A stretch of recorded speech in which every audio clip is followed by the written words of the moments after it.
le monde connaît les noms Roosevelt, Astor, Forbes et Harvard. Ils sont dans les livres, sur les bâtiments et dans les histoires qui ont façonné les États-Unis.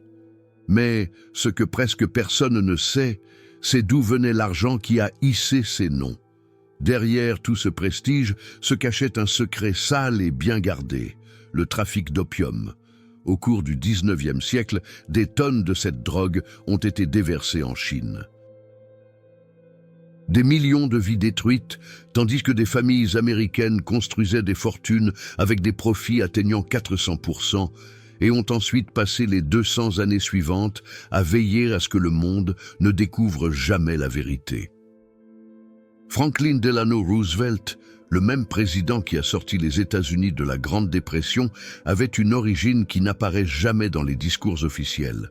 Sa famille s'est enrichie en vendant des drogues dures, pas métaphoriquement mais littéralement, de l'opium contrefait à l'échelle industrielle pour tout un pays. Des millions de toxicomanes, des millions de morts, et une élite américaine devenue assez puissante pour effacer sa propre culpabilité de l'histoire. Et le plus ironique, c'est qu'il n'était pas seul. Les Astor, l'une des familles les plus riches d'Amérique. Les Forbes, propriétaires d'un empire éditorial. Même Yale et Harvard, symboles de l'éducation noble, ont bâti leur fondation sur l'argent du trafic. Yale a reçu des dons directs de familles liées à Skull and Bones, une société secrète financée par les profits de l'opium. Harvard a construit des bâtiments avec de l'argent chinois, arraché en échange de la dépendance d'un peuple entier. Le système américain qui a éduqué ses dirigeants est né du même poison qui a dévasté la Chine. Pendant des décennies, cette élite a fait ce qu'elle fait toujours. Elle a réécrit son propre passé. Les preuves ont été enterrées dans des archives, des bibliothèques et des musées payés avec de l'argent sale. Mais certains documents ont résisté. Des lettres, des registres d'expéditions et des livres de comptes sont toujours là, révélant une vérité inconfortable. Les pères de l'aristocratie américaine se sont enrichis avec le même crime qui emprisonne aujourd'hui des gens ordinaires, le trafic de drogue. La différence est qu'ils l'ont fait à l'échelle nationale et sont sortis impunis. Ces hommes ont empoisonné des générations entières, puis ont été honorés par des statues, des chaires universitaires et des monuments. Ils ont construit une image de philanthrope tout en cachant la trace de destruction laissée derrière eux. Et ce qui fait le plus mal, c'est de réaliser que l'histoire que nous avons appris à l'école a été écrite par eux, par les descendants de ceux qui ont profité de la tragédie de millions de personnes. Tout ce qui a été raconté était une version polie de la vérité, soigneusement éditée pour protéger les héritiers de l'empire de l'opium. Franklin Delano Roosevelt, le 32e président des États-Unis, est connu comme l'homme qui a guidé le pays à travers la Grande Dépression et la Seconde Guerre mondiale. Son visage est sculpté sur le mont Rushmore, aux côtés de Washington, Jefferson et Lincoln, un véritable héros américain. Mais ce qu'on ne vous a jamais dit, c'est que toute son éducation d'élite, sa formation à Harvard et même son entrée en politique ont été financées par l'argent de l'opium. Le grand-père de FDR, Warren Delano II, a fait fortune en contrefaisant des tonnes de cette drogue vers la Chine. Des millions de Chinois sont devenus dépendants, des millions sont morts, et les Delano sont revenus riches, respectés et intouchables. Warren Delano était associé de Russell & Company, la plus grande entreprise américaine de commerce d'opium au XIXe siècle. Il a supervisé les opérations entre 1833 et 1846, gérant le transport de milliers de livres d'opium entre l'Inde et la Chine. Quand il est retourné aux États-Unis, il a fait construire un manoir de 40 pièces à New York. Après avoir perdu une partie de sa fortune lors d'une crise financière, il est retourné en Chine à retrafic et est revenu encore plus riche. Sa fille a épousé James Roosevelt et de cette union est né Franklin Delano Roosevelt, élevé parmi les tuteurs, les privilèges et le pouvoir, le tout soutenu par l'argent du trafic. L'ironie devient grotesque quand on se souvient qu'en 1935, déjà président, FDR a signé les premières lois fédérales criminalisant l'usage et la vente de drogue aux États-Unis. Le même homme qui a grandi avec une fortune venue de l'opium s'est mis à poursuivre ceux qui faisaient ce que sa famille avait fait, mais à une bien plus petite échelle. L'hypocrisie est si absurde qu'elle semble être de la fiction, mais c'est de l'histoire documentée. Et les Roosevelt n'étaient pas une exception. John Jacob Astor, par exemple, était considéré comme l'homme le plus riche d'Amérique au début du 19e siècle. On dit qu'il a bâti sa fortune avec le commerce des fourrures, mais la vérité est que l'essentiel de son argent provenait du trafic d'opium. Ses navires transportaient des tonnes de drogue entre la Turquie et la Chine, l'échangeant contre de l'argent, du thé et de la soie. À son apogée, en 1840, sa fortune était évaluée à 20 millions de dollars, l'équivalent de plus de 500 millions aujourd'hui.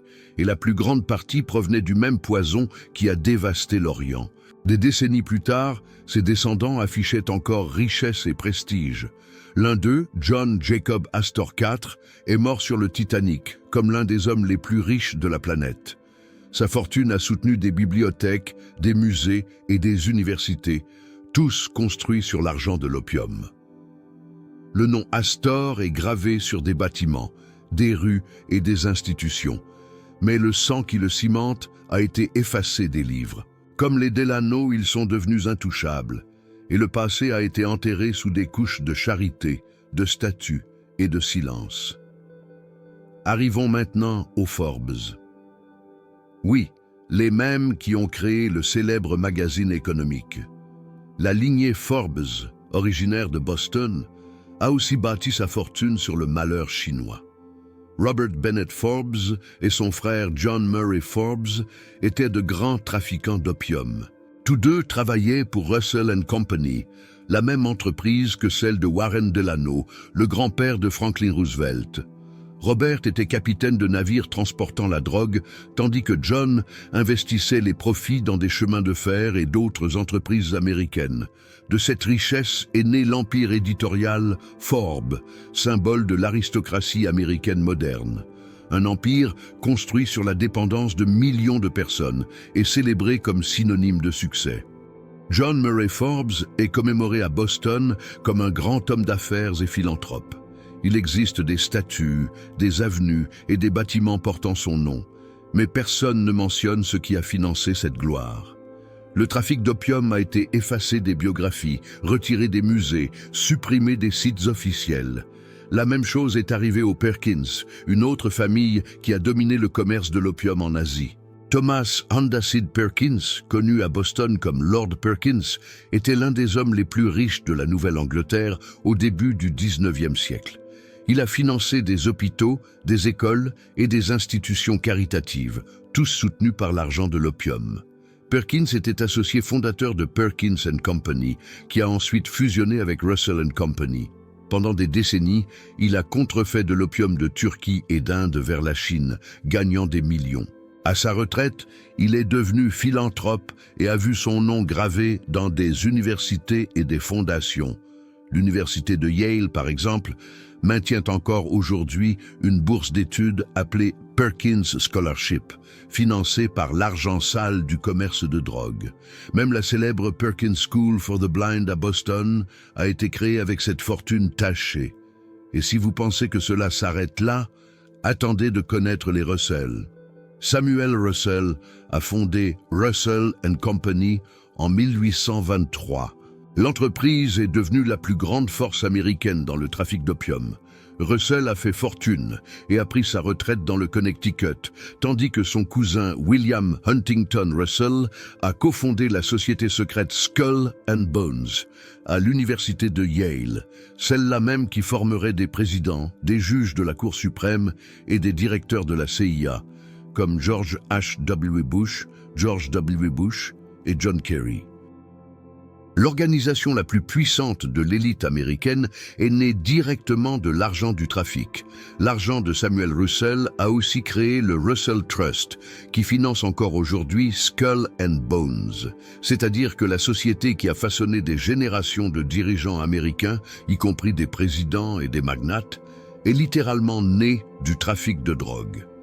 L'ironie est presque comique. Le même pays qui a bâti sa morale sur la lutte contre les drogues a été construit sur les profits de l'opium chinois. Harvard, Yale, Columbia, toutes ont des bâtiments et des chaires financés avec le même argent qui a ruiné des millions de vies en Orient.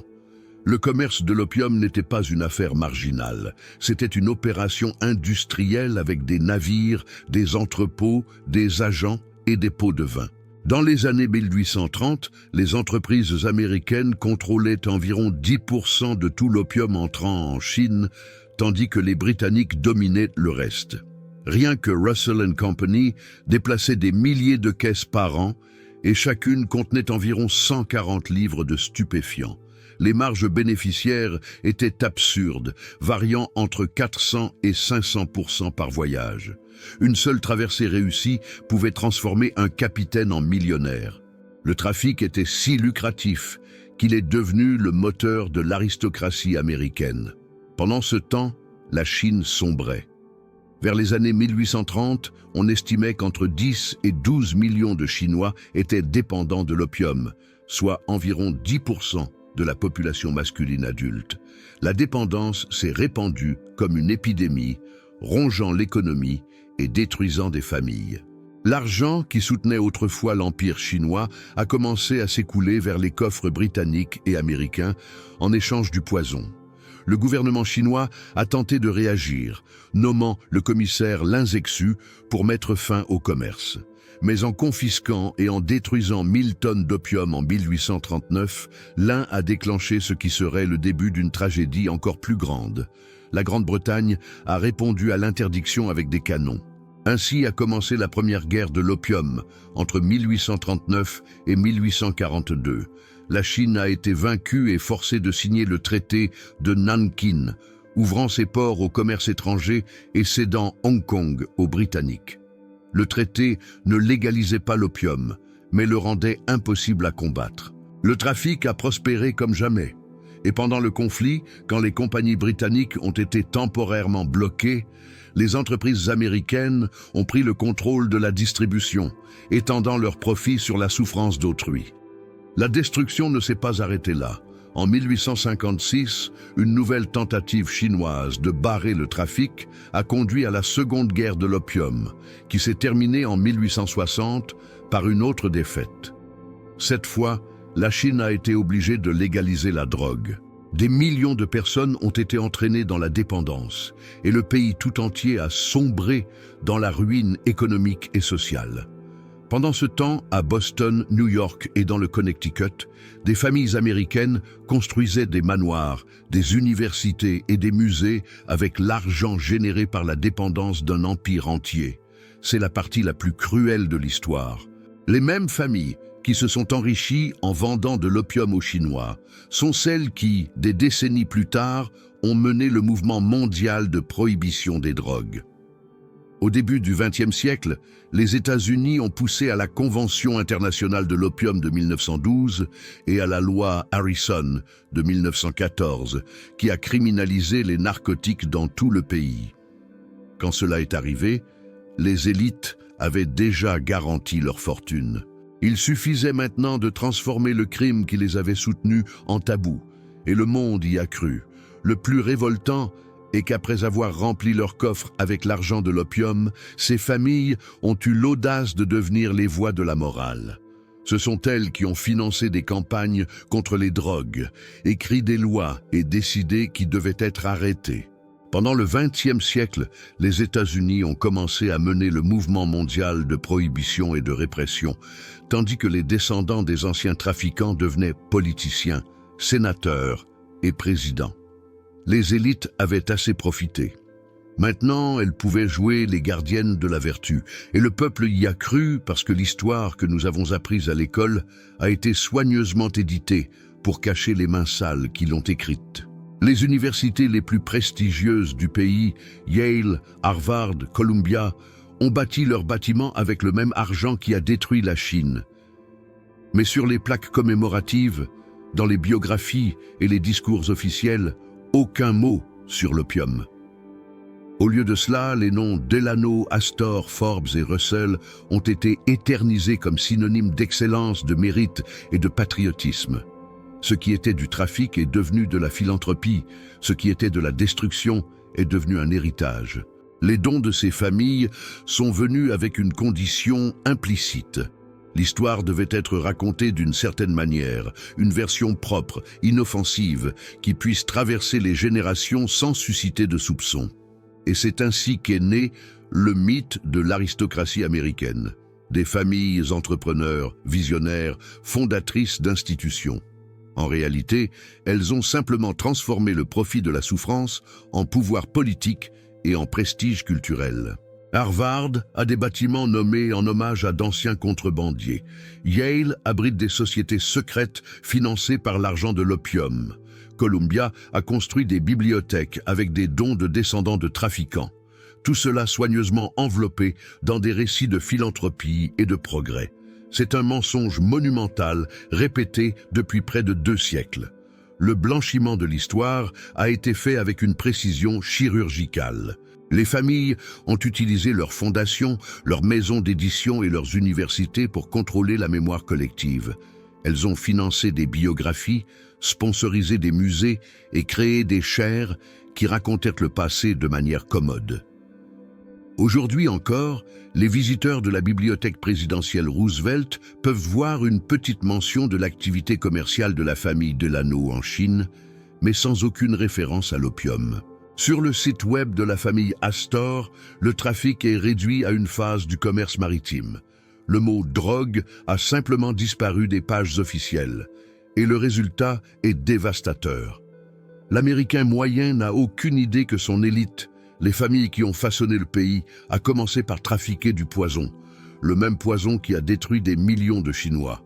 La vérité a été arrachée des écoles, censurée dans les universités, et remplacé par un récit patriotique sur des hommes d'affaires et des pionniers. Le mensonge est devenu une vertu, et l'histoire a été kidnappée par les descendants de ceux qui avaient le plus à perdre si la vérité éclatait. Quand l'histoire commence à être exhumée, les comparaisons deviennent inévitables. À la fin du XXe siècle, des allégations ont surgi selon lesquelles la CIA avait permis l'acheminement de cocaïne vers les quartiers pauvres des États-Unis afin de financer des rebelles au Nicaragua, le scandale connu sous le nom de Iran-Contra.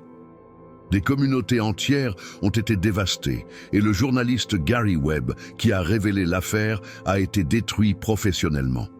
Quand la vérité est apparue, le gouvernement a tenté de la minimiser.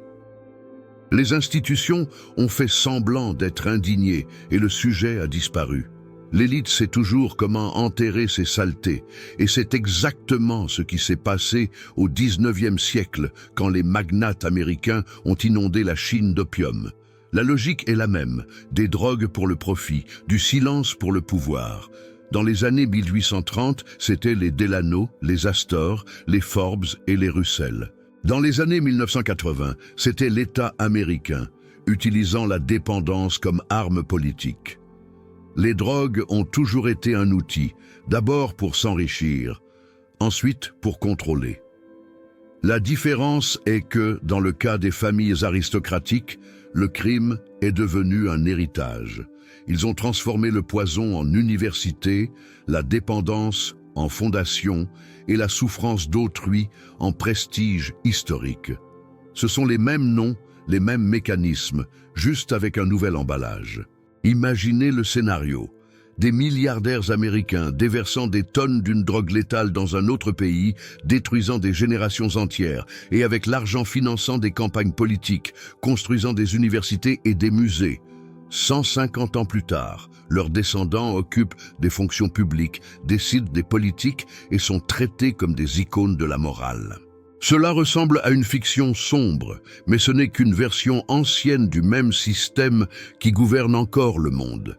L'histoire se répète parce que les coupables écrivent toujours les règles du jeu. L'estimation est effrayante. Entre 1800 et 1860, les entreprises américaines ont gagné entre 50 et 100 millions de dollars avec le commerce de l'opium. En convertissant cela en valeur actuelle, nous parlons d'environ 1,5 à 3 milliards de dollars. Et cela sans compter la valeur totale des transactions, qui était beaucoup plus élevée. Le trafic était une affaire à l'échelle mondiale, une véritable multinationale de la dépendance, avec des milliers de personnes impliquées, des intermédiaires chinois aux investisseurs de Boston. Un cartel déguisé en entreprise respectable et célébré comme un symbole d'innovation commerciale. Ces hommes ont été exaltés comme des capitaines d'industrie. Mais en pratique, c'étaient des trafiquants en costume, des contrebandiers qui achetaient leur propre absolution en finançant des universités et des églises. Et c'est là la racine de l'hypocrisie moderne. Les élites construisent des temples pour laver le péché qui les a rendus riches. Et le monde les applaudit. Ceux qui vendaient de l'opium en Chine sont aujourd'hui honorés sur des plaques dorées à Harvard et Yale. L'histoire américaine est le plus grand cas de rebranding moral de l'histoire humaine. En Chine, les guerres de l'opium ont laissé une cicatrice qui ne s'est jamais refermée. Le pays appelle cette période le siècle de l'humiliation, 100 ans d'invasion, de dépendance et de soumission forcée aux puissances occidentales. Chaque étudiant chinois apprend dès son plus jeune âge comment la Grande-Bretagne et les États-Unis ont empoisonné son peuple avec de l'opium pour en tirer profit. Ils connaissent le nom de Lin Zexu, le commissaire qui a tenté de résister. Ils savent que Hong Kong a été prise comme butin de guerre et comprennent que la colonisation occidentale a commencé là, avec un trafic déguisé en commerce. Pour les Chinois, l'opium n'est pas seulement une drogue, c'est un symbole de honte nationale et de résistance historique. Aux États-Unis, le silence est assourdissant. Personne n'enseigne dans les écoles qu'une partie de la richesse américaine est née de la dépendance des autres. Il n'y a pas de manuel mentionnant le rôle des familles Delano, Astor, Forbes ou Russell dans la destruction de l'économie chinoise. L'histoire a été lavée, archivée et remplacée par des récits héroïques d'entrepreneurs et de philanthropes. Alors que la Chine a transformé la douleur en mémoire collective, l'Amérique a transformé le crime en héritage. C'est le portrait parfait de la différence entre une nation qui se souvient pour ne pas répéter et une autre qui oublie pour continuer. L'ironie est que les descendants de ces familles sont toujours là, influents, puissants, et dictant souvent les règles du monde moderne. Beaucoup continuent d'occuper des postes dans des universités, des banques et de grandes entreprises, vivant à l'ombre de fortunes construites sur des cadavres invisibles. La richesse ancienne génère le pouvoir moderne. L'argent de l'opium est devenu des actions, des biens immobiliers et des fondations. Les héritiers vivent parmi des colonnes de marbre et des discours sur le mérite. Mais le sang qui finance tout cela palpite encore à la base de la pyramide. Et le plus curieux est de voir comment le système américain lui-même semble conditionné à répéter le schéma. Hier, c'était l'opium. Aujourd'hui, ce sont les guerres, la dette, les médias et la consommation qui anesthésient les masses. La méthode est la même. Provoquer la dépendance, puis vendre le remède. C'est le même cycle qui a commencé il y a 200 ans avec des navires et des caisses d'opium, et qui se produit maintenant avec des algorithmes et des cartes de crédit. La domination a changé de forme, mais jamais d'essence. La différence est que, cette fois, l'Empire n'a plus besoin de canons. Il contrôle par la distraction, par la dette, par le récit. Et c'est peut-être pour cela qu'il est si important d'exhumer ces histoires. Parce que ce qu'on appelle le progrès pourrait en réalité n'être qu'une dépendance reconditionnée sous un autre format. Le même scénario, juste avec des personnages différents. Et tant que nous ne regarderons pas la vérité en face, nous continuerons à être gouvernés par les descendants de trafiquants, maintenant déguisés en philanthropes et en dirigeants mondiaux. Quand vous comprenez l'ampleur de cette dissimulation, vous commencez à voir le système avec d'autres yeux. Harvard et Columbia, les grandes fondations, les musées, les bibliothèques, tous construits avec le même argent qui a dévasté une civilisation entière. Ce que nous appelons héritage culturel n'est peut-être qu'un héritage criminel, déguisé en civilisation. La morale américaine, qui se targue de liberté et de progrès, est née de l'asservissement d'autres peuples. Et c'est pourquoi l'histoire de l'opium n'est pas qu'un détail oublié. Elle est la fondation de toute une hypocrisie collective. Ces familles n'ont pas seulement acheté l'oubli, elles ont façonné ce que le monde croit être la vérité. Elles ont donné des millions en échange du silence. Elles ont financé des historiens, des universités, des fondations, des maisons d'édition. Elles ont écrit des livres sur elles-mêmes et peu à peu ont transformé le trafic de drogue en commerce maritime, la contrebande en esprit d'entreprise, la dévastation en expansion économique. Quand on a assez d'argent, on n'a pas besoin d'effacer les crimes. Il suffit d'apprendre au monde à les appeler d'un autre nom. Le résultat est un peuple éduqué à vénérer ses bourreaux. Alors qu'en Chine, les guerres de l'opium sont rappelées comme une blessure nationale, aux États-Unis, les responsables de ce désastre sont honorés dans des salles de marbre. Le grand-père de Roosevelt, qui s'est enrichi en vendant du poison, est devenu un symbole de pionnier. Les Astor, qui ont financé le trafic, sont devenus synonymes d'élégance. Les Forbes, qui ont bâti leur empire sur des cadavres chinois, sont devenus des icônes du succès moderne. Et les universités qui ont grandi avec cet argent sont devenues les temples qui perpétuent le mensonge. Cette histoire n'est pas seulement sur le passé, elle est sur le pouvoir de façonner la mémoire collective, sur la façon dont les mêmes mains qui ont empoisonné le monde ont écrit les livres que le monde lit. Chaque plaque de bronze, chaque nom sur un bâtiment, chaque fondation philanthropique est une pierre tombale dorée sur la vérité enterrée. Et plus le temps passe, plus il est difficile de briser le charme, parce que personne ne veut admettre que le berceau de l'élite américaine était un cartel international de drogue. En fin de compte, c'est de cela qu'il s'agit. Le pouvoir. Le pouvoir de faire le mal et d'être encore rappelé comme vertueux. Le pouvoir de détruire des millions et d'être ensuite applaudi comme bienfaiteur. Le pouvoir d'écrire l'histoire, non pas avec de l'encre, mais avec du silence. C'est le véritable héritage des familles de l'opium. Un héritage qui reste vivant, déguisé en fondations, universités et discours sur l'éthique et la civilisation, que presque personne n'ose encore remettre en question. Maintenant que tout cela est exposé, se pose la question que personne ne veut poser. Que devrions-nous faire de cette information ? Quand nous comprenons que des universités comme Harvard, des musées nationaux et des dynasties politiques sont nées de l'argent du trafic, le silence devient complice. La vérité devrait générer de l'inconfort, de la honte, de l'indignation, mais au lieu de cela, elle génère du déni. Parce qu'admettre que les bases de la société américaine ont été construites sur la dépendance et la misère signifierait détruire le mythe de la civilisation elle-même. Et les élites ne survivent pas sans mythe. Ces familles sont toujours là, puissantes, discrètes, entourées d'influence. Leurs descendants dirigent des sociétés, occupent des postes politiques, financent des campagnes et décident de l'orientation de la culture. Ils vivent confortablement de ce que leurs ancêtres ont accumulé en contrefaisant de la douleur. Et le plus cruel, c'est qu'ils n'ont jamais été obligés d'affronter ce qu'ils ont fait. Aucune excuse. Aucune réparation, aucune reconnaissance publique, juste le silence des vainqueurs qui savent que l'histoire est toujours écrite par ceux qui ont le plus à perdre. Et c'est peut-être le véritable crime. Non pas seulement de trafiquer des drogues, mais de trafiquer des récits, de manipuler le passé jusqu'à le transformer en fable, de faire disparaître les victimes et de transformer les bourreaux en héros. Le trafic d'opium a peut-être pris fin, mais la mentalité qui l'a soutenu reste vivante. La croyance que le profit justifie tout, qu'il s'agisse de détruire des nations ou d'effacer sa propre culpabilité. Les mêmes familles qui vendaient autrefois du poison vendent maintenant de l'idéologie, du contrôle et de la distraction. Elles ont simplement changé d'outil.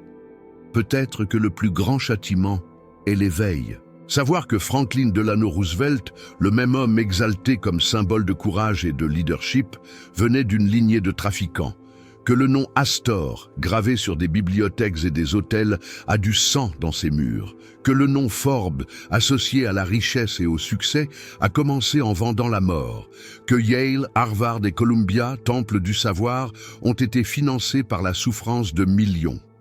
La vérité est laide, mais elle est libératrice, parce que quand vous la voyez, vous ne vous laissez plus tromper par le vernis du pouvoir. Et c'est ici que tout se connecte. Il ne s'agit pas seulement de pointer du doigt le passé, mais de comprendre le présent, parce que les structures nées de cet argent continuent de façonner l'esprit du monde. Et tant que nous ne reconnaîtrons pas les racines pourries de ce que nous admirons, nous resterons prisonniers de l'illusion. L'histoire n'est pas seulement ce qui s'est passé, c'est ce qui se passe encore chaque jour en silence. Et le silence, comme toujours, est le plus grand complice du mensonge. Maintenant que vous connaissez la vérité, plus rien ne sera jamais pareil. L'histoire américaine, et peut-être celle du monde moderne, est un grand miroir de contradictions. Ce que nous appelons liberté a été financé par la dépendance. Ce que nous appelons progrès est né de l'exploitation. Et les institutions qui jurent d'enseigner l'éthique et la morale ont été construites sur le crime le plus ancien, celui de transformer la souffrance en pouvoir. L'opium n'était que le début. Aujourd'hui, la drogue, c'est la consommation, la distraction, l'ignorance. La dépendance a changé de nom, mais elle continue de nourrir les mêmes personnes. L'élite a appris l'art de l'invisibilité. Elle n'a plus besoin de contrebande de caisses d'opium, car maintenant elle trafique des récits, contrôle l'information, la culture, le désir. Elle manipule la perception collective comme on façonne une sculpture, jusqu'à ce que le mensonge devienne si beau que personne n'ose le remettre en question. Et nous, sans le réaliser, continuons d'admirer les héritiers de trafiquants comme s'ils étaient des héros. C'est le véritable héritage de l'Empire. Un peuple hypnotisé, remerciant ses propres bourreaux. Mais vous êtes arrivés jusqu'ici et cela vous place déjà parmi les quelques-uns qui voient au-delà du brouillard. La plupart abandonnent quand le sujet commence à déranger. Pas vous. Vous êtes restés jusqu'à la fin, vous avez affronté l'inconfort et cela dit quelque chose de vous. Vous êtes quelqu'un qui cherche la vérité, même quand elle est laide. Quelqu'un qui ne se contente pas de ce qui est dit, qui pense, qui questionne et qui ressent. Et seule cette forme d'esprit est capable de briser le cycle, parce que le système craint ceux qui pensent, qui doutent, qui ne se taisent pas. Alors, si cette histoire vous a fait voir l'histoire américaine d'une autre manière, abonnez-vous à la chaîne, laissez votre j'aime et écrivez dans les commentaires ce que vous en pensez. Nous voulons vous entendre. Et rappelez-vous, peu de personnes vont jusqu'au bout. Le simple fait que vous soyez resté jusqu'à la fin vous distingue déjà. Cela montre que vous ne faites pas partie du troupeau, mais que vous êtes quelqu'un de prêt à aller plus loin. Parce que la vraie connaissance ne réconforte pas, elle éveille. Et si vous voulez faire le prochain pas dans cette réflexion, regardez la vidéo qui apparaît maintenant sur votre écran. Elle va développer tout ce que vous venez de découvrir et vous faire voir encore plus profondément dans cet abîme qu'on appelle l'histoire. Parce que seul celui qui affronte l'obscurité est capable de